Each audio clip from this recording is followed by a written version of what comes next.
What do you get when you put the words women and power together?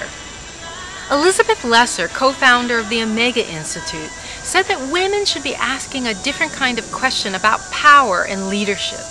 Not just how can I get more of it, how can I join what's already in action, but how can I be a different kind of leader, and what do I want to use my power for?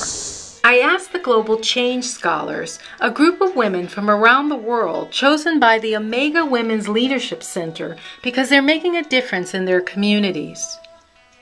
They were in Rhinebeck, New York for the Omega Women Empower Conference and a series of experiential leadership workshops at the Old Stone Farm.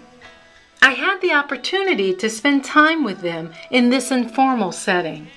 My first question was, why even focus on women and girls? Santana Berry, a graduate student who works with incarcerated women through the Kentucky Domestic Violence Association, shared her views. Why is the question, why women? Why have we not been asking the question, why not women? Why have we been ignored? And I think it's because the quote, not our darkness but our lightness, that we're most afraid of, and I think that as a whole that applies to women as well. Exactly, yeah. There's fear about the possibilities when we involve women. Manizha Naderi of Women for Afghan Women runs shelters and centers in Afghanistan. She stated an obvious but very important point. And women are half the population. We can't ignore that. It's about time that they console the other half of the world.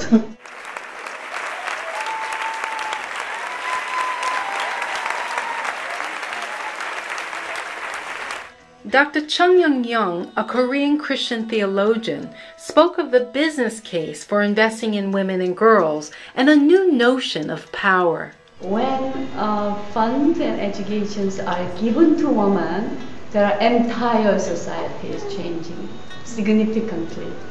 I think this is a time for us to get out of this patriarchal mode of organizing the world and go into different mode of organizing the world based on mutuality, reciprocity, not power over to dominate, but power with, power with. Dewirini Anggraeni from Sisters Against Violence Extremism in Indonesia agreed that this is the time for women to lead. Now it's time for women to be a leader, to do the best for our country and for change and for peace for all women in the world. Tejaswi Sevekari is director of Sahili, an NGO that works for the rehabilitation of commercial sex workers in India. She spoke of women's approach to power being very positive. When we talk about women power, it is not meant for destruction at all. It is meant for progress, development, change. Even though we are working in different challenging conditions and situations, we are not alone. We are together, and together we can definitely make a difference. Hundreds of possibilities for a very good and bright future for the next generation. That's what it is meant for. My short skirt is not begging for it. It doesn't want you to rip it off me or pull it down. My short skirt is not a legal reason for raping me. 18-year-old Samukellsiwe Khumalo represents that next generation of girls rising around the world. She works with V-Day, a global movement that fights violence against women and girls. She believes women have an innate strength. Women are very powerful, and women are able to carry a lot of things. They go through a lot of pain. Just imagine, look, going through menstruation every month, that pain, that pain that comes out, we go through a lot compared to men. And look, the womb, what we carry, a baby inside us. There are a lot of things that women do, and there are a lot of things that women carry, and it's their responsibility, So it's that power that we have, and that power that we don't realize that we have. That strength, that inner strength which is inside us. Let us stop being quiet. Let us stop being silent about the things that are destroying us as girls. Before we can use our voices, we need to recognize our power. Youth activist Won Young from South Korea emphasized that. First time, I think about, yes, I'm a woman. I have a great, big power.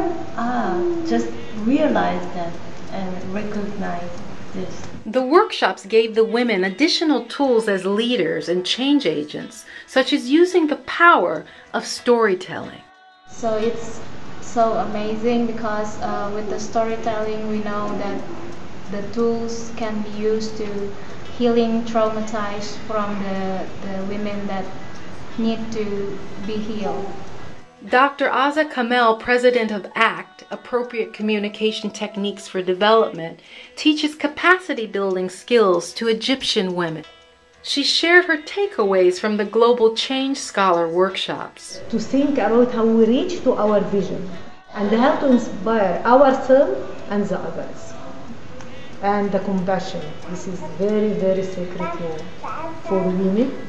She also gave us advice that was appropriate to our setting by telling us to ride the horses.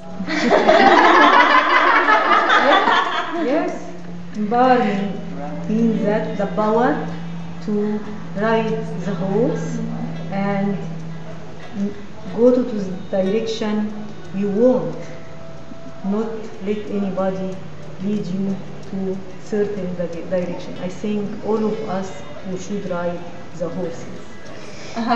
Dr. Hyung gave us our final charge. Please let us find an alternative economy which is good for girls, women, and these mothers, please. So it's time for women to claim their power and ride the horses. The entire world will be a better place. What do you think when you hear the words women and power? In what ways can you give voice to more female leaders? It's time that we tap into all of our human potential. The power is in your hands.